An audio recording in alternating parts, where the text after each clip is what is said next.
નમસ્કાર ભાઈઓ બહેનો, એક વિરામ પછી આપણે પાછા મળવાનું થયું છે. આપ સૌએ આ સમયગાળા દરમિયાન સરસ મજાની રિવિઝનની અંદર તમારી જે કંઈ શક્તિઓને કામે લગાડી અને સરસ રીતે બધું રિવિઝન કર્યું હશે. હવે પાછું આપણે આપણી રફતાર પકડી લઈએ અને આજથી જે આપણા ઓનલાઈન લેક્ચર્સ ફરી ચાલુ થઈ ગયા છે, તો મિત્રો હવે ફરી પાછું આપણે રોજે રોજનું કામ રોજે રોજ થાય એ દિશામાં સરસ રીતે મહેનત આપણી ચાલુ કરી દઈએ. તમારું રિવિઝન આ સમયગાળા દરમિયાન સરસ રીતે થયું હશે અને આપ આપના લક્ષ્ય તરફ આગળ વધો છો અને વધતા રહો એવી સૌને શુભકામના. હવે આપણે લાસ્ટ મિત્રો પૃષ્ઠ રસાયણ ચેપ્ટર પૂરું કર્યું હતું. આજે આપણે એના લખાણ સંબંધિત અને સ્વાધ્યાયના પ્રશ્નોની ચર્ચા કરીશું, જેમાંના મોટાભાગના પ્રશ્નો તમારી ટેક્સ્ટબુક બેઝ સીધા છે, અથવા તો અમુક પ્રશ્નો એવા છે કે જેમાં ટેક્સ્ટબુકની આખી થિયરી હોય તો એમાં વચ્ચેથી કટકો કાપેલો છે. હવે પહેલું છે રાસાયણિક અધિશોષણની ગમે તે બે લાક્ષણિકતાઓ. તો જે ભૌતિક અને રાસાયણિકનું જે તફાવત સ્વરૂપે આપ્યા હતા અને થિયરીમાં આપ્યા હતા, એમાંથી ગમે ત્યાંથી તમે બે લાક્ષણિકતા લખી શકો. તો આમાં પહેલી લખી વિશિષ્ટતા જે છે એની એ ઊંચી છે.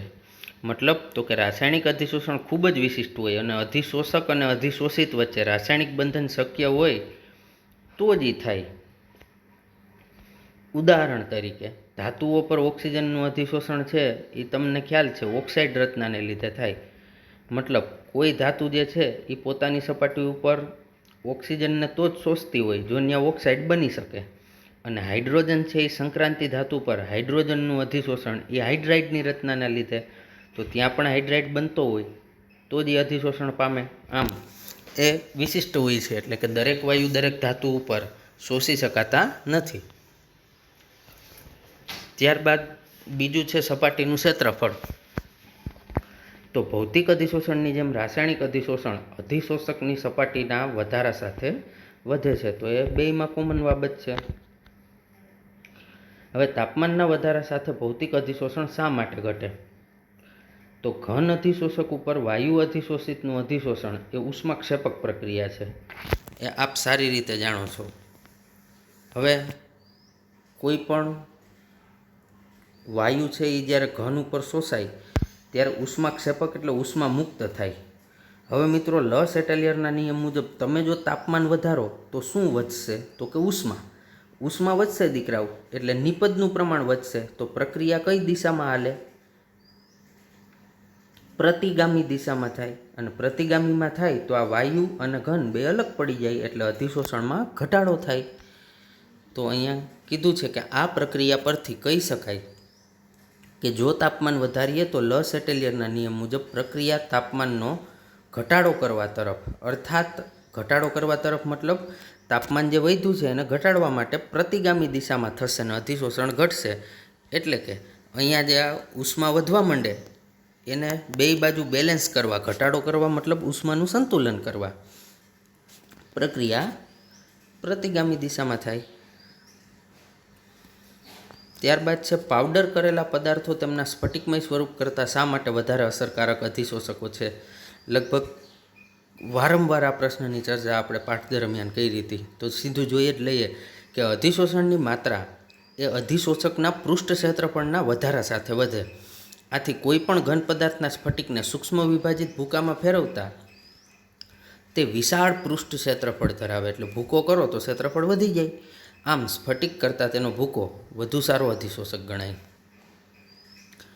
હેબર વિધિમાં હાઇડ્રોજન મિથેનની NiO ઉદ્દીપકની હાજરીમાં વરાળ સાથેની પ્રક્રિયાથી મેળવવામાં આવે છે. આ પ્રક્રિયા વરાળ પુનઃરચના તરીકે ઓળખાય. શા માટે જ્યારે એમોનિયા હેબર વિધિથી મેળવવામાં આવે ત્યારે CO ને દૂર કરવું જરૂરી છે? કારણ કે પ્રક્રિયામાં બનતો CO ઉદ્દીપકીય ઝેર તરીકે વર્તવાથી પ્રક્રિયાનો વેગ ઘટાડે. બરાબર છે. સીધી ને સિમ્પલ વાત એક જ છે આ પ્રશ્નની કે એમાં એવું પૂછ્યું કે હેબર વિધિથી જ્યારે એમોનિયા તમે મેળવો તો સીઓ કાર્બન મોનોક્સાઇડને શું કામે દૂર કરવો પડે? તો એમાં દૂર કરવાનું કારણ એક જ છે કે એ કાર્બન મોનોક્સાઇડ ઉદ્દીપક એ ઝેર તરીકે વર્તે, એટલે એમાં જે ઉદ્દીપક વાપરો હોય એની સક્રિયતા ઘટાડતો હોય સીઓ, એટલે એને દૂર કરવો જરૂરી છે. એસ્ટરનું જળ વિભાજન શરૂઆતમાં ધીમું હોય અને થોડાક સમય પછી શા માટે ઝડપી બને? હવે આ પ્રક્રિયા છે એ એસ્ટરના જળ વિભાજનની છે, બરાબર. હવે આમાં એક જ સિમ્પલ વાત છે કે આ પ્રક્રિયામાં ઉત્પન્ન થતો એસિડ, એટલે અહીં રહ્યો, જો એસ્ટરનું જળ વિભાજન કરો એટલે એસિડ ઉત્પન્ન થાય, એ સ્વયં ઉદ્દીપક તરીકે વર્તે, મતલબ એ પોતે પણ એક પ્રકારનો ઉદ્દીપક જ છે. એસ્ટરના જળ વિભાજનમાં ઉદ્દીપક તરીકે જો આપણે કાંઈ વાપરતા હોય તો એ H+ આયન ઉદ્દીપક તરીકે વપરાય, બરાબર. હવે આ એસિડ છે ને એ જ સ્વયં ઉદ્દીપક છે. કઈ રીતે? તો કે આપ જાણો છો કે એસિડમાંથી શું ઉત્પન્ન થશે? H+. હવે શરૂઆતમાં તેની ગેરહાજરીના કારણે, તેની ગેરહાજરી એટલે કે નહીં, આ એસિડની શરૂઆતમાં કંઈ બન્યો ના હોય, હજી જળ વિભાજન ના થયું હોય ત્યારે, એટલે જેમ જેમ એસિડ બનતો જાય એમ એમ ઉદ્દીપક તરીકે વર્તતો જાય અને પછી પ્રક્રિયા ઝડપી બનાવે. પણ ઝડપી ક્યારે બનાવે? એ ઉત્પન્ન થાય પછી. એટલે શરૂઆતમાં તેની ગેરહાજરીના કારણે પ્રક્રિયા ધીમા વેગથી થાય. થોડાક સમય બાદ એસિડ બનતા પ્રક્રિયા વેગ વધે.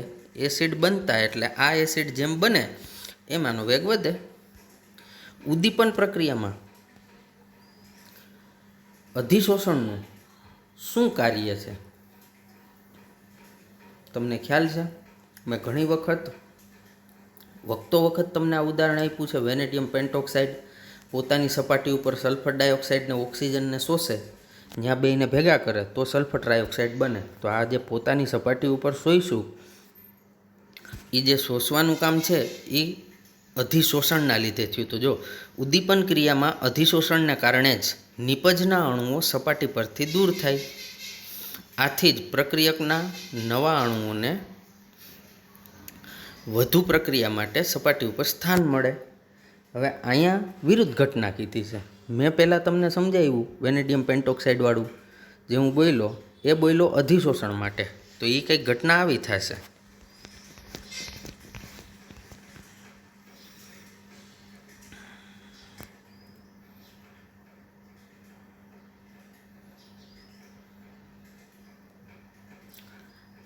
આ જે ઉદ્દીપક છે, બરાબર, માનો કે વેનેડિયમ પેન્ટોક્સાઇડ છે.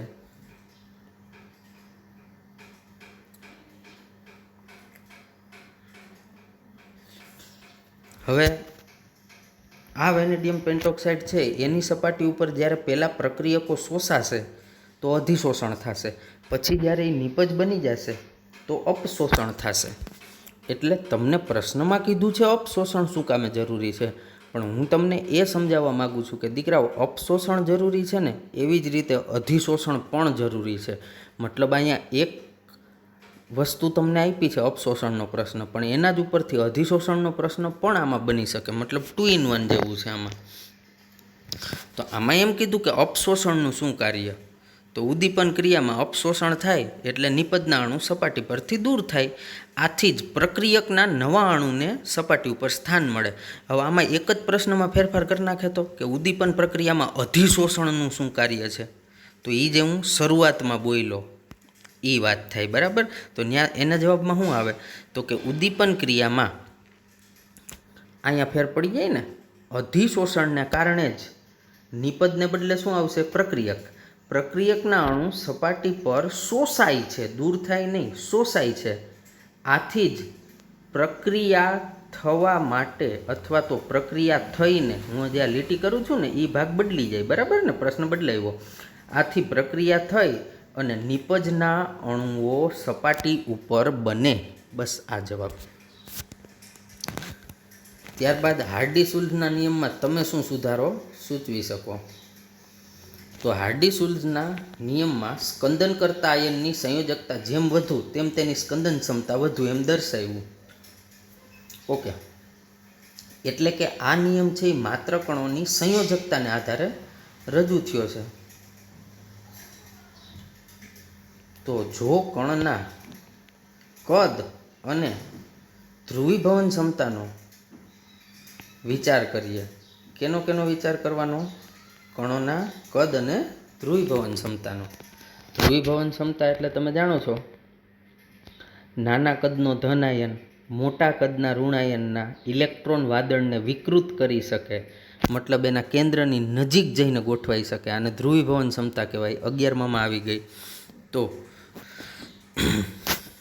કણના કદ અને ધ્રુવીભવન ક્ષમતાનો વિચાર કરીએ તો નાનું કદ હોય એટલે હું બોલ્યો હતો ને આગળ વ્યાખ્યામાં કે નાના કદનો ધન આયન મોટા કદના ઋણાયનના ઇલેક્ટ્રોન વાદળને વિકૃત કરે, બરાબર ને? તો નાનું કદ અને ઊંચી ધ્રુવીભવન ક્ષમતા ધરાવતો આયન પણ સારો સ્કંદન કરતા ગણાય, કારણ કે એ ધ્રુવીભવન સારું એવું કરી દેશે તો એ પણ સારો એવો સ્કંદન કરતા ગણાશે. અવક્ષેપનું માત્રાત્મક રીતે પરિમાપન કરતાં પહેલાં અવક્ષેપને ધોવા શા માટે જરૂરી છે? હવે મિત્રો, માત્રાત્મક જે છે એટલે કેટલા જથ્થામાં અવક્ષેપ ઉત્પન્ન થયા, બરાબર? માત્રાત્મક પરિમાપન એટલે એનો જથ્થો, અવક્ષેપ કેટલા બન્યા. એ કરતાં પહેલાં તમારે એને ધોવા શું કામ જરૂરી? તો ભાઈ આપણને ખબર પડે કે કોઈ પણ વસ્તુનો જથ્થો માપતા હોય ત્યારે એને વ્યવસ્થિત સાફ કરવું પડે. શું કામે? તો કે માથે જે અશુદ્ધિ હોય એ નીકળી જાય, એટલે એ જથ્થાના માપનમાં એની ગણતરી ના થાય. ચોખ્ખી વાત છે. તો અહીં શું કીધું? સામાન્ય રીતે અવક્ષેપ અને આયનિક પ્રક્રિયા છે. આથી અવક્ષેપની સપાટી પર કોઈને કોઈ આયન અધિશોષિત થયેલો હોય, બરાબર છે? જો અવક્ષેપને પાણી વડે ધોઈ આ સપાટી પરના આયનોને દૂર કરવામાં ન આવે તો અવક્ષેપનું ભારાત્મક પૃથ્થકરણ સાચું મૂલ્ય દર્શાવતું નથી, કારણ કે ઓલા આયન હજી ચોટેલા છે સપાટી ઉપર. એટલે જો તમે એને ધોઈ અને એ આયનને દૂર ના કરવામાં આવે, જો એવો અહીંયા શબ્દ વાપરો, આયન દૂર કરવામાં ન આવે તો સાચું મૂલ્ય ના દર્શાવે. આથી તેને પાણી વડે ધોવા અનિવાર્ય છે. ઓકે દીકરાઓ, હવે આપણે શ્રી ગણેશાય નમઃ સ્વાધ્યાય ના કરીએ. તો અધિશોષણ અને અવશોષણ પર્યાયોના અર્થને વિભેદિત કરો. દરેકનું એક ઉદાહરણ આપો. યાદ કરો, અધિશોષણ એટલે ક્યાં શોષાય? સપાટી ઉપર. અવશોષણમાં તો કે એમાં સમગ્ર જથ્થામાં શોષાય. તો જો તે માત્ર સપાટી પર જોવા મળે, તે સમગ્ર જથ્થામાં જોવા મળે. જથ્થા કરતાં એટલે અધિશોષણમાં જથ્થા કરતાં અધિશોષકનું પ્રમાણ સપાટી પર જુદું રહે છે. હવે અધિશોષક ના આવે અહીંયા શબ્દ, અધિશોષિતનું પ્રમાણ એટલે જે શોષાણો હોય એનું પ્રમાણ જથ્થા કરતાં સપાટી ઉપર જુદું હોય. એટલે એ તો સપાટી ઉપર જ શોષાણો હોય, એટલે વધુ માત્રામાં ક્યાં હોય? સપાટી ઉપર, જથ્થા ઉપર ના હોય. એટલે અહીં એક શબ્દમાં ભૂલ છે જે હું તમને રાઉન્ડ કરીને બતાવું છું જેથી આપને લખવામાં ખ્યાલ આવે. અહીંયા અધિશોષકને બદલે તમારે શબ્દ શું લખવાનો છે?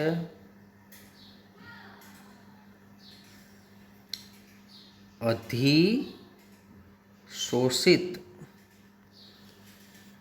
એટલે આખું વાક્ય આમ થશે કે જથ્થા કરતાં અધિશોષિતનું પ્રમાણ સપાટી પર જુદું રહે છે. ઓકે દીકરાઓ. ત્યારબાદ અવશોષણમાં શું? તો કે બધી જ જગ્યાએ પ્રમાણ સમાન હોય. હા, કારણ કે એમાં તો આખા જથ્થામાં ઓલો પદાર્થ વેચાઈ ગયો હોય. હવે પ્રક્રિયાનો વેગ સમગ્ર પ્રક્રિયા દરમિયાન બદલાય. હા, એ બરાબર. અધિશોષણ થઈ ગયું, સપાટી ભરાઈ ગઈ, પછી કાંઈ શોષાવાના નથી, એટલે વેગ બદલાતો રહે ને આમાં આખી પ્રક્રિયા દરમિયાન વેગ હરખો રહે. ઉદાહરણ, મિથિલિન બ્લુ જેવા કાર્બનિક રંગકના દ્રાવણમાં ચારકોલ એટલે કોલસો ઉમેરતા તેના રંગની તીવ્રતા ચારકોલ પર મિથિલિન બ્લુના અધિશોષણના કારણે ઘટે છે.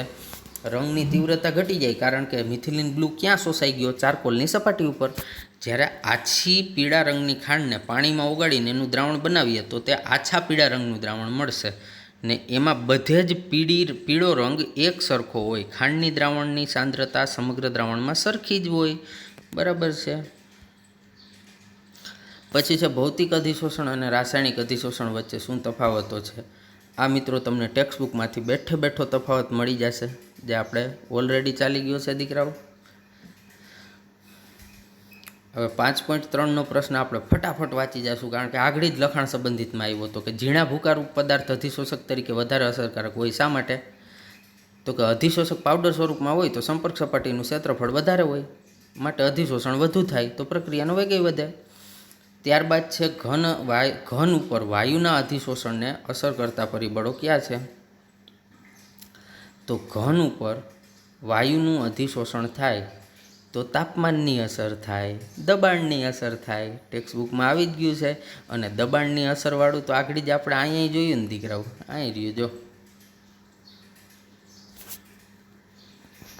ઘન અધિશોષક ઉપર વાયુ અધિશોષક એટલે એ ટેક્સ્ટબુકનું જ છે બેઠે બેઠું. પછી અધિશોષણ સમતાપ વક્ર એટલે શું? ફ્રુન્લીચ અધિશોષણ સમતાપ વક્ર જણાવો. એટલે તમારે ટેક્સ્ટબુકનું આપણે જે ફ્રુન્લીચ અધિશોષણ છે એ આખો પ્રશ્ન આમાં લખી નાખવાનો. હવે અધિશોષકના સક્રિયકરણથી તમે શું સમજો છો તે કેવી રીતે મેળવી શકાય?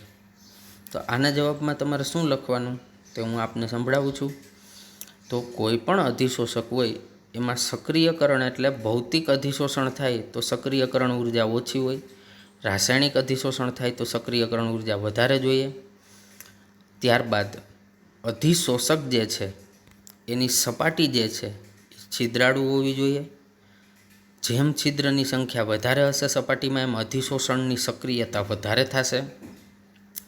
ઉપરાંત કોઈપણ સ્ફટિકમય પદાર્થના ટુકડા કરતાં એના જ કરેલા પાવડરમાં વધારે અધિશોષણ થશે, કારણ કે સંપર્ક સપાટીનું ક્ષેત્રફળ વધુ મળશે. તો આ બધી બાબતો છે એ તમે એના જવાબમાં લખી શકો. પછી છે વિષમાંગ ઉદ્દીપનમાં અધિશોષણ શું ભાગ ભજવે? બહુ જૂની ઘટનાઓ. વિષમાંગ અધિશોષણ થાય ત્યારે ઘન અધિશોષક ઉપર ઓલા વાયુ શોષાતા હતા. તો એ અધિશોષણના કારણે શોષાણા તો જ ત્યાં પ્રક્રિયા થઈને પછી અપશોષણ થઈ અને નિપજ તરીકે દૂર થયા. તો જો વાયુમય અવસ્થા અથવા દ્રાવણમાંના પ્રક્રિયકો ઘન ઉદ્દીપકની સપાટી પર અધિશોષિત થાય છે. અધિશોષણ ઉષ્માક્ષેપક પ્રક્રિયા હોવાથી અધિશોષણ ઉષ્માનો ઉપયોગ પ્રક્રિયાનો વેગ વધારવામાં થાય. આ પણ બેઠી વાતો જ છે.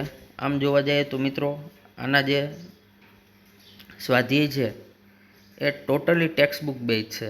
પણ સ્વાધ્યાય મેં તમને વચ્ચે કીધું હતું કે આપણે સ્વાધ્યાયમાં થોડુંક રિવિઝન જેવું થઈ જશે. તો અત્યારે એક વખત આ તમે પાછું સાંભળી લો તો તમને આગળનું રિવાઇઝ થાય અને આ પ્રશ્નો તમને 40થી 50% જેટલા જોઈને જ ખબર પડી જાય અને અડધું તો આમ જ યાદ રહી જાય.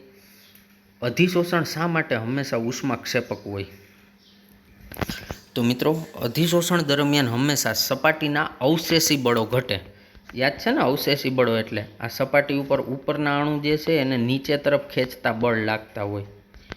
હવે અધિશોષણ થાય એટલે અહીંયા અણુ શોષાઈ જાય સપાટી ઉપર, એટલે જે નીચે તરફ લાગતું બળ છે એ ઘટ્યું, એટલે કે પૃષ્ઠ ઉર્જામાં ઘટાડો થાય. આ સપાટી ઉપરની ઉર્જા છે એમાં ઘટાડો થાય. એટલા માટે અધિશોષણ હંમેશા ઉષ્માક્ષેપક પ્રક્રિયા. યાદ કરો આના ઉપરથી આખી અધિશોષણની ક્રિયાવિધિ આવી હતી, જે ઓલા સમીકરણ ઉપરથી આપણે સાબિત કર્યું હતું કે અધિશોષણ આપમેળે થાય છે એટલા માટે ડેલ્ટા જીનું મૂલ્ય ઋણ મળે છે. ડેલ્ટા જી બરાબર delta H minus T delta S.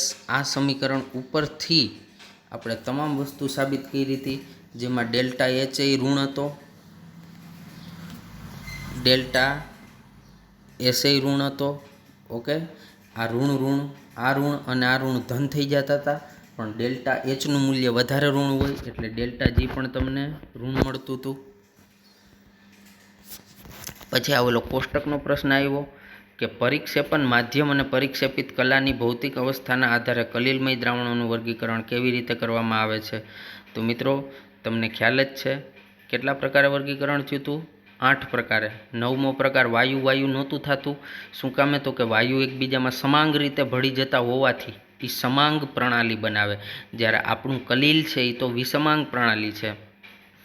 એટલે જે અધિશોષણ જે છે અથવા તો કલિલ દ્રાવણ છે એની અંદર 8 દ્રાવણનો સમાવેશ થાય છે, 9 પ્રકાર નથી હોતા. સામાન્ય દ્રાવણમાં 9 પ્રકાર હોય છે. ઓકે, ત્યારબાદ ઘન ઉપર વાયુના અધિશોષણમાં દબાણ અને તાપમાનની અસરની ચર્ચા કરો. હવે 1 મિનિટ દીકરાઓ, આ જ પ્રશ્ન જે છે એ આનો જવાબ થાય. જોવો જોઈએ ઘન ઉપર વાયુના અધિશોષણને અસર કરતા પરિબળો. તો એકનો એક જ પ્રશ્ન લઈ લીધો છે. અહીંયા પરિબળના નામ આપી દીધા, દબાણને તાપમાનની ચર્ચા કરો. તો ઘન અધિશોષક પર વાયુમય અધિશોષિતના નિયત તાપમાને થતું અધિશોષણ એ વાયુના દબાણના સમપ્રમાણમાં, એટલે કે જેમ વાયુનું દબાણ વધે એમ અધિશોષણ એ વધે. અચળ તાપમાને દબાણના વધારા સાથે અધિશોષણમાં વધારો થાય. બરાબર છે.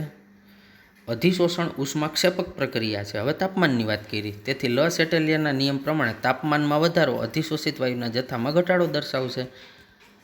એ પાછું આમાં તો એ કઈ રહે, ઘણા બધા પ્રશ્નોનો સમાવેશ કરી લીધો છે. અહીંયા મેં તમને બતાવ્યું હતું ને આ તાપમાનવાળી અસર, અહીંથી જો તો એનું ઈ જ છે. દ્રવ અનુરાગી એનું ઇંગ્લિશ નામ થાય દીકરાઓ લાયોફિલિક, અને દ્રવ વિરાગીનું થાય લાયોફોબિક. હવે જો આવી જ રીતે જળ અનુરાગી હોય ને તો એને હાઇડ્રોફિલિક કહેવાય, એટલે આ ઇંગ્લિશ નામ જરા યાદ રાખજો. અને જળ વિરાગી હોય ને તો એને હાઇડ્રોફોબિક કહેવાય. એ સોલ શું છે, દરેકનું એક ઉદાહરણ આપો. અને જળ વિરાગી સોલ શા માટે સહેલાઈથી સ્કંદન પામે? જળ વિરાગી હોય એ સહેલાઈથી સ્કંદન શું કામ પામે?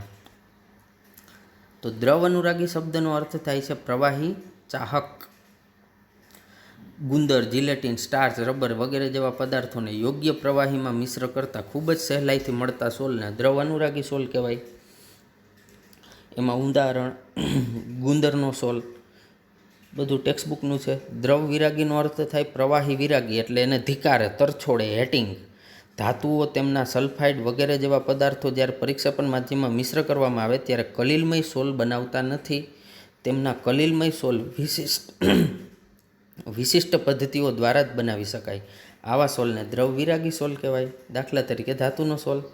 તો જળ વિરાગી સોલ સહેલાઈથી સ્કંદન પામે કારણ કે પરિક્ષેપિત કલા અને H2O વચ્ચે આકર્ષણથી. પણ એમાં જે વાત જે કરે છે કે સહેલાઈથી સ્કંદન પામે કારણ કે ઓલી જે પરિક્ષેપિત કલા અને H2O વચ્ચે જે આકર્ષણ છે ને, એ આકર્ષણ શબ્દ નહીં, પણ એને બદલે ત્યાં શું હોવું જોઈએ? અપાકર્ષણ. આકર્ષણ ક્યારે? તો કે જો અહીંયા જળ અનુરાગી હોય તો, અને જળ અનુરાગી હોય તો એ સહેલાઈથી સ્કંદન પામશે નહીં. અહીંયા તો કલા અને માધ્યમ પાણી જ હોય ને, એટલે H2O જ કહી દીધું કારણ કે કલીલનું નામ જ છે જળ વિરાગી, તો જળ એટલે પાણી આવી ગયું. તો કલા અને પાણી વચ્ચેનું અપાકર્ષણ થાય એટલે એ સહેલાઈથી સ્કંદન પામે, એટલે કે એને પહેલેથી જ એકબીજા પ્રત્યે અપાકર્ષણ હોય. હવે એમાં કોઈ પણ સ્કંદન થાય એવી ઘટના તમે કરો એટલે જે કલાના કણ છે એ ભેગા થઈ જાય, પાણીથી છૂટા પડી જાય. ઓકે દીકરાઓ. બહુઆણવીય અને વિરાટાણવીય કલીલ વચ્ચે શું તફાવત? દરેક પ્રકારનું એક ઉદાહરણ આપો, અને સમુચિત કલીલ આ બંને પ્રકારના કલીલથી કઈ રીતે અલગ પડે. તો આમાં તો ટેક્સ્ટબુકનું બેઠું ત્રણેય વસ્તુ એકાયરે સંકળી લીધી છે: બહુઆણવીય, વિરાટાણવીય અને સમુચિત. તો પદાર્થના નાના કણો વિપુલ પ્રમાણમાં અણુઓનું વિલયન કરતા એ એકબીજા સાથે સમુચ્ચયથી ભેગા થાય અને કલીલ કણોના કદ એટલે 1 થી 1000 નેનોમીટરના માપના બને. આ રીતે રચાતી સ્પીસીસ બહુઆણવીય. એમાં ગોલ્ડ સોલ છે એટલે કે સોનાનું કલીલ, એ ઘણા પરમાણુ ધરાવતા જુદા જુદા કદના કણ ધરાવે. વિરાટાણવીયમાં તો કે વિરાટ અણુઓના આણવીય દળ ઘણા જ વધારે હોય. આવા અણુને યોગ્ય દ્રાવકમાં ઓગાળવાથી જે દ્રાવણ બને એમાં વિરાટાણવીય પદાર્થોના નાના કદ એ કલીલ કણોના કદમાં ગાળામાં ફેરવાઈ જાય. આવી પ્રણાલીને વિરાટાણવીય કહેવાય. એમાં સ્ટાર્ચ, સેલ્યુલોઝ, પ્રોટીન, ઉત્સેચક, કુદરતી રીતે ઉદ્ભવતા વિરાટણુઓ. પછી માનવ સર્જિત વિરાટણુમાં પોલિથીન, નાયલોન, પોલિસ્ટાયરીન, સાંસલેશિત રબર વગેરે. જ્યારે સમુચિત કલીલ શું છે? તો કે એમાં કન્ડિશન છે. એક જ મિનિટ દીકરાઓ. સમુચિત કલીલ છે એ અમુક ખાસ તાપમાન કરતાં ઊંચા તાપમાને જ થાય. મતલબ એ ગમે એ તાપમાને કલીલ નથી બનતા. એમાં એક ચોક્કસ તાપમાન કરતાં ઊંચું તાપમાન જવું જોઈએ, જેને ક્રાફ્ટ તાપમાન કહેવાય. આ આપ જાણો છો. પછી બીજું તો કે સમુચિત કલીલની રચના અમુક ખાસ સાંદ્રતાથી ઊંચી સાંદ્રતાએ જ થાય, એને પાછી ક્રાંતિક મિસેલ સાંદ્રતા CMC કહેવાય. તો પછી આપણે આ પ્રશ્ન ભણ્યા ત્યારે મેં કીધું હતું કે આ દ્રાવણમાં પાછું પાણી નાખો તો મંદન કરો તો પાછી ઓલી સાંદ્રતા બદલી જાય ને. એટલે જો મંદન કરતાં આ કલીલ કણો પોતાના વ્યક્તિગત મૂળ આયનમાં ફેરવાઈ જાય. આ રીતે સમુચિત કલીલ બીજા બંને પ્રકારના કલીલથી અલગ પડે. મતલબ આગળના જે બે ભણ્યા એમાં કોઈ આવી કન્ડિશન નથી કે તાપમાન અમુક હોવું જોઈએ, સાંદ્રતા હોવી જોઈએ. આવું માત્ર સમુચિતમાં છે. ઉત્સેચકો શું છે? ઉત્સેચક ઉદ્દીપનની ક્રિયાવિધિ ટૂંકમાં સમજાવો. યાદ કરો, આ પ્રશ્ન ટેક્સ્ટબુકમાં ક્યાં છે. ઉત્સેચકો રાસાયણિક રીતે એવા પદાર્થો કે જે જૈવ રાસાયણિક પ્રક્રિયાનો વેગ વધારે, આને ઉત્સેચકો કહેવાય. પ્રોટીનના બનેલા હોય ઉત્સેચક. અને ઓલો તાળાકૂચી નમૂનો ક્રિયાવિધિ.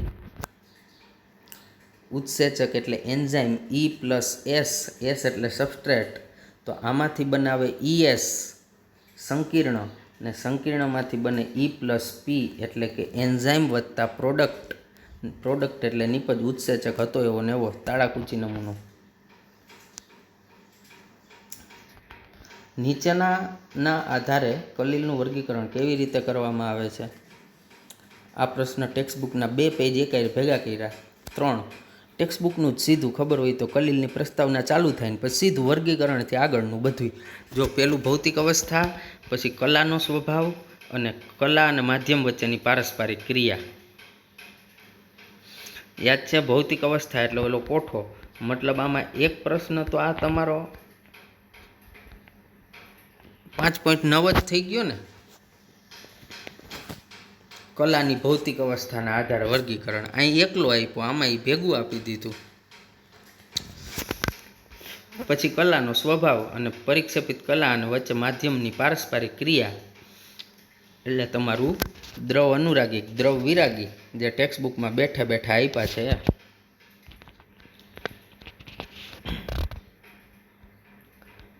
આ મજા આવશે.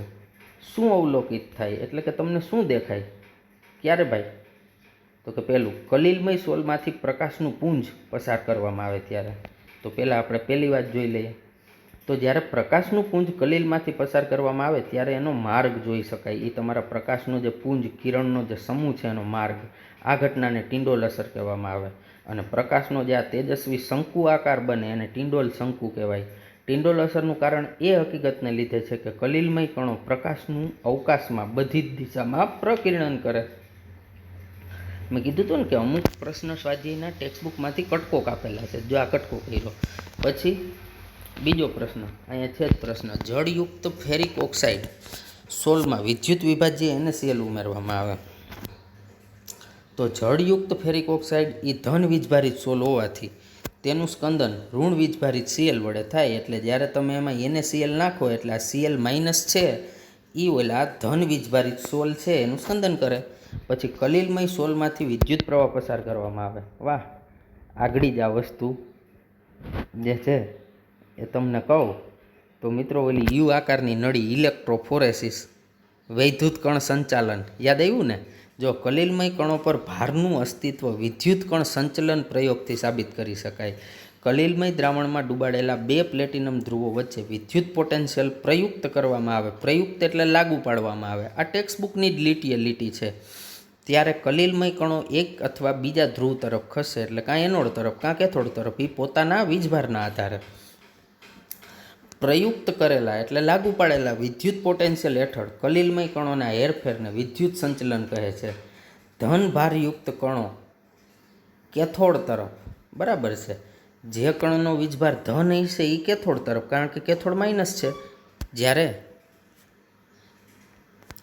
ઋણ ભારયુક્ત કણ એનોડ તરફ, હા, જેનો વીજભાર ઋણ હોય એ પ્લસ તરફ ખસે છે. આને પ્રાયોગિક ગોઠવણીના આધારે નિર્દેશિત કરી શકાય. આ તમારું વૈદ્યુત કણ સંચાલન.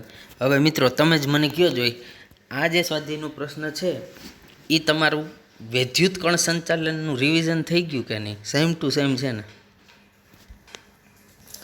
વિદ્યુત કણ સંચલન એટલે કે કણોની હેરફેરને કેટલીક યોગ્ય રીતથી રોકવામાં આવે છે ત્યારે એવું અવલોકન કરવામાં આવે કે પરિક્ષેપણ માધ્યમ વિદ્યુતીય ક્ષેત્રમાં ખસવાનું શરૂ કરે.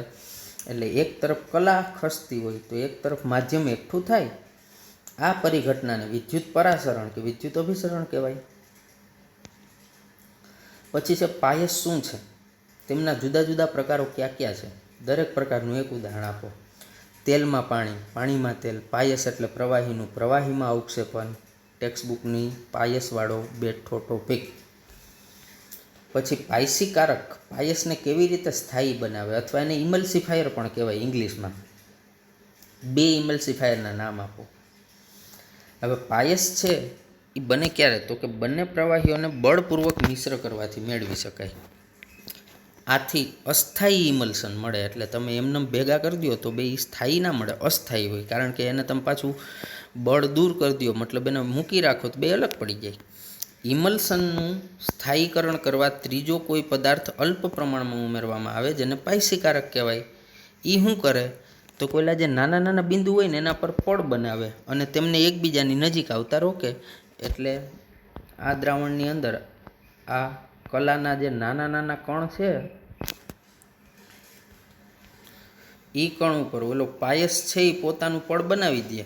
એટલે હવે તમે જુઓ, દરેક કણ ઉપર પાયસનું આવરણ આવી ગયું, પાયસીકરણ પદાર્થનું આવરણ આવી ગયું. તો હવે સમાન આવરણ છે એટલે એકબીજાથી અપાકર્ષિત થશે, એટલે એ એકબીજા હારે જોડાઈ ના શકે, એટલે સ્થાયી થઈ જાય. આથી પાયસ છે એ સ્થાયી બને. અને ઉદાહરણ સાબુ ને ડિટર્જન્ટ. સાબુની ક્રિયા પાયસીકરણ અને મિશેલ રચનાને કારણે છે. આલોચના કરો. અને બીજું એમાં 2 પ્રશ્ન ટૂંકમાં છે કે સાબુની ક્રિયા પાયસીકરણની રચનાના કારણે અને સાબુની ક્રિયા મિશેલ રચનાના કારણે. તો મિત્રો, આ જે મિશેલ રચનાની ક્રિયાવિધિ આવ્યું હતું ને આપણે ટેક્સ્ટબુકની અંદર, એ જ પ્રશ્ન આમાં લખવાનો. પહેલાં તો પાયસીકરણના કારણે છે, કારણ કે સાબુ જ્યારે પાણીમાં હોય ત્યારે એના આયનો જે છે એ છૂટા છૂટા હોય. પછી શું થાય છે, તો કે એ ઝુમખામાં ભેગા થાય તો મિશેલ બને, અને મિશેલ બને એટલે કલીલમાં ફેરવાઈ જાય. તો આ ઘટનામાં પણ એક પ્રકારનું જે છે એ પાયસીકરણ અને મિશેલ 2 રચના સાબુની ક્રિયામાં સમાવેશ થાય છે. અને બીજું ઓલું તેલનું બિંદુ અથવા તો તેલ જે છે એ સપાટી ઉપર ચોંટ્યો હોય તો એની ઉપર પણ સાબુના આયનો પોતાનું સ્તર બનાવી દે અને પછી પાણી એટલે દૂર થઈ જાય. વિષમાંગ ઉદ્દીપનના 4 ઉદાહરણ આપો. ટેક્સ્ટબુકમાં જે પ્રક્રિયાઓ છે એમાંથી કોઈ પણ 4 તમે લખી શકો. ઉદ્દીપનની સક્રિયતા અને વર્ણનાત્મકતાથી તમે શું સમજો છો? બેઠો પ્રશ્ન ટેક્સ્ટબુકનો. પહેલું સક્રિયતા છે, બીજું વર્ણનાત્મકતા. ઝિયોલાઇટ વડે ઉદ્દીપનની કેટલીક ખાસિયતો વર્ણવો. આ પણ આપ જાણો છો. ZSM5 ઝિયોલાઇટ આકાર વર્ણનાત્મક, કારણ કે અહીંયા ઉદ્દીપકની છિદ્ર રચના અને પ્રક્રિયક અને નિપજના અણુઓના કદ ઉપર આધાર રાખે, માટે આને આકાર વર્ણનાત્મક ઉદ્દીપન કહેવાય. યાદ છે ને? આ પણ બેઠો પ્રશ્ન છે દીકરાઓ, એટલે કાંઈ નવું તમારે ગોતવા જવાની જરૂર નથી. લે બોલો, આકાર વર્ણનાત્મક ઉદ્દીપન શું છે? આ 5.21માં પ્રશ્નમાં જે જવાબમાં જે ભાગ આવે એ જ નાનકડો ભાગ અહીંયા જવાબ, એટલે હું આગળ જે બોલ્યો એ જ વસ્તુ અહીંયા જવાબ તરીકે છે. તો આકાર વર્ણનાત્મક ઉદ્દીપન એટલે તમે જાણો છો કે જેમાં ઉદ્દીપક હોય એના છિદ્ર અને ઓલા પ્રક્રિયક અને નિપજના અણુઓના કદ એ સહેલાઈથી ઓલા છિદ્રમાં જઈ શકવા જોઈએ અને ફરી પાછા અપશોષણ થઈ શકવા જોઈએ. છિદ્ર એટલા મોટા હોવા જોઈએ. તો આ જે છે એ ઝિયોલાઇટની બાબતમાં જે સોડિયમ એલ્યુમિનિયમ સિલિકેટ જેવું બંધારણ ધરાવે, તો એની અંદર આ જે છિદ્ર રચના છે એના કદ, એના પોલાણ એ વ્યવસ્થિત માપના છે, એટલે એને આકાર વર્ણનાત્મક ઉદ્દીપન કહી શકાય. ઓકે. તો જે ઉદ્દીપન પ્રક્રિયા ઉદ્દીપકની છિદ્ર રચના એટલે પોલાણ, પ્રક્રિયક અને નિપજ અણુના કદ એટલે એના આકાર ઉપર આધાર રાખે અને આકાર વર્ણનાત્મક. ઉદાહરણ ઝિયોલાઇટ. જોવો છે નીચેના પર્યાય સમજાવો. વિદ્યુત કણ સંચલન. અહીંયા રહ્યું અને કંઈ ભાઈ બેઠે બેઠું આગળના જ પ્રશ્નોમાં છે.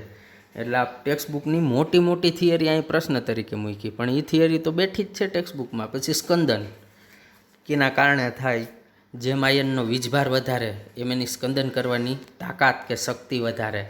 પછી પાર્શ્લેષણ અથવા ડાયાલિસિસ. હવે જો મિત્રો, અહીંયા આપણને ખાલી પાર્શ્લેષણ કે ડાયાલિસિસ કીધું, એટલે આપણે સાદું ડાયાલિસિસ લખવાનું, વિદ્યુત ડાયાલિસિસ લખવાની જરૂર નથી. ચોખવટ કરે વિદ્યુત ડાયાલિસિસ તો લખવાનું, અથવા એક ચોખવટ કરી દઉં. જો એમ કહે કે ડાયાલિસિસ સમજાવ 4 માર્ક, તો યાદ રાખો 2 લખવા પડે. હવે તમને એમ થશે કે સાહેબ ત્યાં ક્યાં ચોખવટ કરી? ભલે નથી કરી, પણ મિત્રો 4 માર્ક છે. ટિંડલ અસર, આ પણ બેઠો પ્રશ્ન આખો લખવાનો. પાયસના 4 ઉપયોગ જણાવો. સરસ મજાની વાત છે, પણ તમારા માટે કાંઈ નવી નથી, કારણ કે આ જ વાત આપણે કલીલનો વિભાગ એટલે કે આપણું ચેપ્ટર પૂરું થયું ત્યારે કલીલના ઉપયોગો જે આવ્યા હતા એ આખા પ્રશ્નમાંથી 4 મુદ્દા અલગ કાઢી લીધા. તો જો કેટલીક દવાઓ ઇમલ્સન એટલે કે પાયસ સ્વરૂપે વધારે અસરકારક, પછી ડેટોલ, લાઇસોલ જેવા જીવાણુનાશકોને પાણી સાથે મિશ્ર કરતા એ પાણીમાં તેલ પ્રકારના ઇમલ્સન બનાવે. ફોટોગ્રાફિક પ્લેટ અથવા ફિલ્મો એ કઈ રીતે બને? મેં તમને ન્યાય સમજાવ્યું હતું કે ગ્લાસ પ્લેટ પર અથવા સેલ્યુલોઝ યુક્ત પ્લેટ પર તમારે શું નાખવાનું? તો કે જિલેટિનમાં પ્રકાશ સંવેદનશીલ સિલ્વર બ્રોમાઇડના પાયસનું આવરણ તૈયાર કરેલું હોય.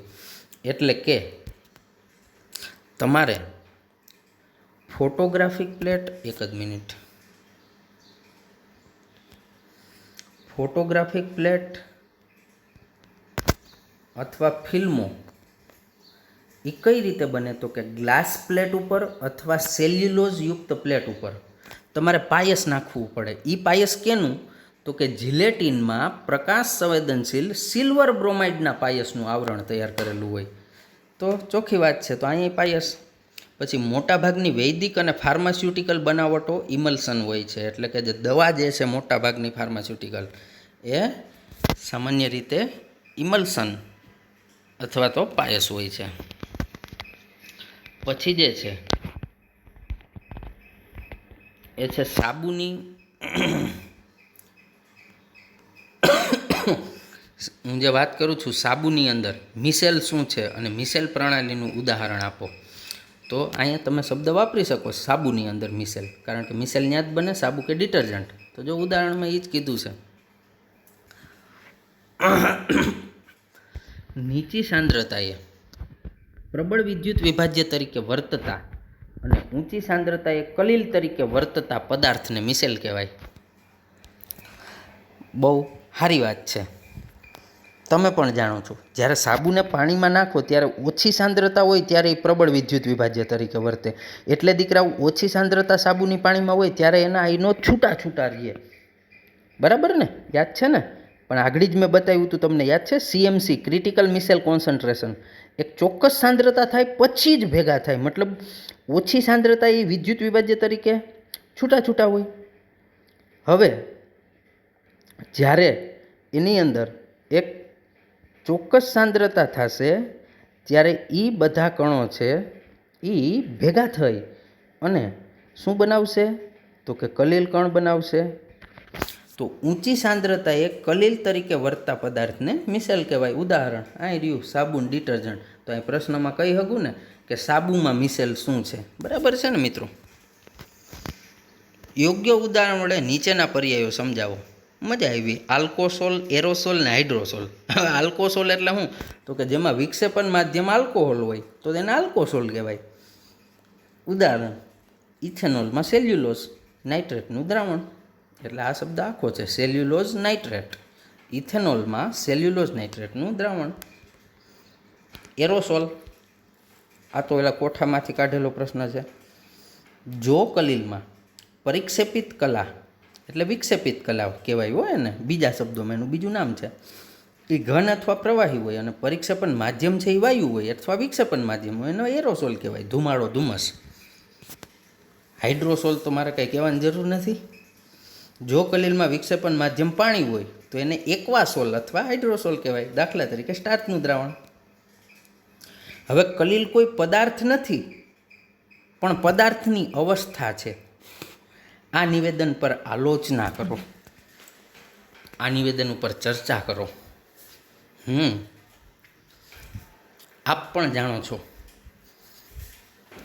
કલીલ જે છે એ એક અવસ્થા જ છે ને. કઈ રીતે? તો કે સાહેબ કલીલમાં અને સાચા દ્રાવણમાં ફેર શું છે? તો કણના કદનો. 1 થી 1000 નેનોમીટરના વ્યાસ વચ્ચેના કણ હોય તો એ કલીલ બની જાય, પણ એનાથી જ્યારે નાના કદના કણ હોય તો એ સાચું દ્રાવણ બને છે. તો કલીલ જે છે એક પ્રકારની અવસ્થા જ થઈ. તો જો કલીલ એ પદાર્થ નથી પરંતુ અવસ્થા છે, એટલે કે સમાન પદાર્થ, જે હું આગળ બોલ્યો ને કે 1 થી 1000 નેનોમીટરમાં એ કણ હોય તો કલીલમાં આવે, પણ એનાથી નાનો થઈ જાય તો સાચા દ્રાવણમાં આવે. એટલે કે સમાન પદાર્થ કલીલ તરીકે અથવા સ્ફટિકમય કલીલ તરીકે કે સ્વરૂપે જુદી જુદી શરતોમાં હોય. ઉદાહરણ તરીકે સલ્ફર. હવે સલ્ફરના કલીલ સોલમાં સલ્ફરના અણુ પાણીમાં અથવા H2Oમાં વિક્ષેપિત થાય, મતલબ એમાં કલીલ કણ તરીકે વર્તે. હવે જ્યારે આ અવસ્થાના એસના પરમાણુ ભેગા થઈ અને બહુઆણવીય કલીલ બનાવે તો એનું કદ કેટલું હોય? 1 થી 1000 નેનોમીટર. હવે સલ્ફર છે એ કાર્બન ડાયસલ્ફાઇડમાં આછું દ્રાવણ બનાવે. જો અહીં કલીલ શબ્દ નથી વાપરો, આછું દ્રાવણ મતલબ એ કાર્બન ડાયસલ્ફાઇડની અંદર થોડો ઘણો દ્રાવ્ય થઈ અને નાના નાના કદના અણુ તરીકે વર્તે, તો ત્યાં પાછું એ આછું દ્રાવણ બને. એટલે એટલી બધી દ્રાવ્યતા નથી હોતી. તો બેયમાં છે તો સલ્ફર જ, પણ એક વખતે સલ્ફર પાણીમાં છે ને એક વખત CS2માં છે. હવે આમાં ક્યાં આપણે સલ્ફરનું ઉદાહરણ લેવાની જરૂર છે? જો નીચેનું ઉદાહરણ આ જ પ્રમાણે સાબુ નીચી સાંદ્રતા એ દ્રાવણ છે ને ઊંચી સાંદ્રતા એ કલીલ છે. બરાબર છે મિત્રો? અહીંયા રહ્યું મિસેલવાળું હું આગળ સમજાવતો હતો ને, નીચી સાંદ્રતા એ પ્રબળ વિદ્યુત વિભાજ્ય એટલે દ્રાવણ થયું. પ્રબળ વિદ્યુત વિભાજ્યમાં તો આઈનો છૂટા છૂટા હોય, કણ 1 નેનોમીટરથી નાના હોય કણના કદ, અને ઊંચી સાંદ્રતા એ કલીલ તરીકે વર્તે. બરાબર છે તો સાબુના જ આયન, છતાંય સાંદ્રતા બદલે તો એ સાચા દ્રાવણમાંથી કલીલમાં ફેરવાય. તો અહીંયા એ જ વાત છે કે ભાઈ કલીલ કોઈ પદાર્થ નથી, એ અવસ્થા છે. બરાબર? તો સાબુને તમે કલીલ કહી શકો હું કે આ કાયમી કલીલ જ છે? ના ભાઈ, ઓછી સાંદ્રતા હોય તો તમારો સાબુય પાણીમાં વિદ્યુત વિભાજ્યની જેમ વર્તે ને દ્રાવ્ય થાય ને સાચું દ્રાવણ. તો અહીંયા એ જ કીધું છે મારા વાલાઓ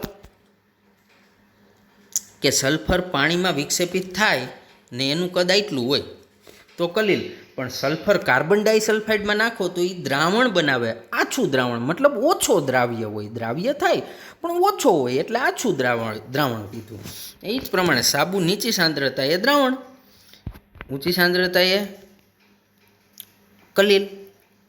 તો મિત્રો આ જે છે એ છે આપણું કલીલ અને કલીલનું અવસ્થા કે પદાર્થ તરીકેની આલોચના. એટલે કે કલીલ કોઈ પદાર્થ ફિક્સ હોતો નથી, એ જ્યારે એની અંદર નાખવામાં આવે છે એ પ્રકારે એ પદાર્થ કાં તો કલીલ તરીકે વર્તશે અને કાં તો એ એક સાચા દ્રાવણ તરીકે વર્તશે. ઓકે દીકરાઓ? તો આ જે ચર્ચા જે છે એ હતી આપણા ચેપ્ટર નંબર 5ના સ્વાધ્યાયની. અહીંયા આપણું સ્વાધ્યાય જે છે એ પૂરું થાય છે. સરસ રીતે મિત્રો સ્વાધ્યાય તૈયાર કરજો. અને સ્વાધ્યાય આમ જોવા જઈએ તો તમારે અલગથી તૈયાર કરવાની જરૂર નહીં પડે, કારણ કે તમે જોયું સ્વાધ્યાયના બધા જ પ્રશ્નોના જવાબો ટેક્સ્ટબુકના છે. પણ છતાંય તમે સ્વાધ્યાય તૈયાર કરશો ને મિત્રો તો ટેક્સ્ટબુકની ઘણી ખરી થિયરી જે તમે તૈયાર કરી છે ને એનું રિવિઝન થઈ જશે. ફરીથી બધા દીકરાઓને ઓલ ધ બેસ્ટ. ફૂલ મોજ અને એકદમ ઉત્સાહથી મહેનત ચાલુ રાખજો દીકરાઓ. જય હિન્દ.